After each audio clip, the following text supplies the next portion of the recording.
On va distinguer plusieurs rôles à un cours de mathématiques au niveau national.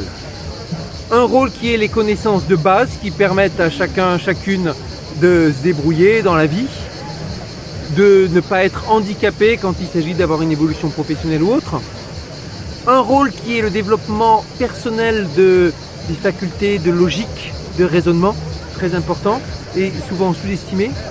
Un autre qui est celui de la culture scientifique et numérique dans un monde qui est de plus en plus technologique où de plus en plus de choses dépendent de cela. Par exemple, impossible de parler de transition écologique sans avoir des considérations qui viennent de la chimie, de la physique, de la biologie et ainsi de suite.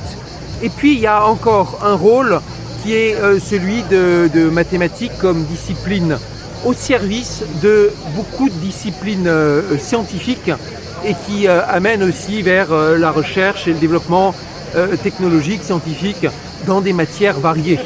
On sait qu'aujourd'hui, dans les formations de biologie, bien des formations de biologie supérieure recommandent aux étudiants de choisir mathématiques plutôt que biologie en terminale avec l'idée qu'il est plus difficile de rattraper une lacune en mathématiques qu'une lacune en biologie. Tous ces rôles correspondent à des niveaux de textes ou de sous-textes qui sont variés. Une grande difficulté du cours de mathématiques au niveau national, c'est le fait d'intégrer tous ces niveaux et toutes ces lectures à la fois. Quand on regarde au niveau de l'éducation mathématique, une première constatation est que notre système de recherche mathématique est parmi les meilleurs du monde.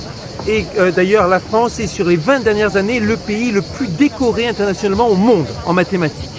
Mais une autre constatation est le fait que sur les 3 dernières décennies, le niveau global de nos jeunes, de nos scolaires, de nos lycéens a chuté de façon extraordinaire, de façon extraordinairement dramatique. Et cela est en premier lieu dû aux performances très mauvaises des petites classes de l'école primaire. Et en second, aux difficultés de recrutement de professeurs de mathématiques.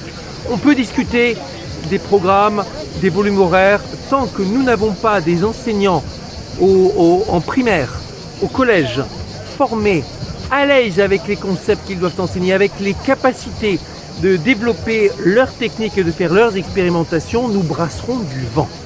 Et le rapport que nous avons remis avec Charles Torossian au ministre en février 2018 sur la façon de repenser l'enseignement mathématique est toujours d'actualité. Il n'y a pas besoin de chercher dans des labyrinthes un nouveau plan pour faire redémarrer la machine au niveau scolaire et lycée. Il suffit d'appliquer ce plan de façon résolue.